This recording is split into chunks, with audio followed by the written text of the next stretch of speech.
Kwa nini mtani hapa kwa watu wanakuongelea wewe? Ukipita kama Majuma anakuongelea wewe. Ukipita kama Saidi anakuongelea kwa nini? Mbona mzee kwa Mdudu watu wanampenda, yani watu wanaishi naye vizuri. Kuona shida gani mwanangu wewe? Shida nini? Hebu niambie babako shida nini? Kwa nini watu wakupendi mtani hapa?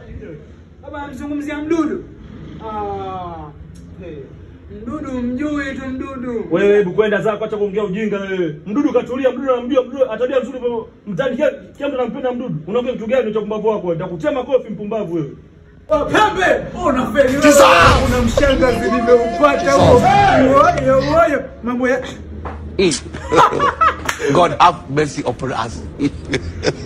Shiko baba. Malaba, karibu mwalimu mshangazi. Pembe, naomba maji.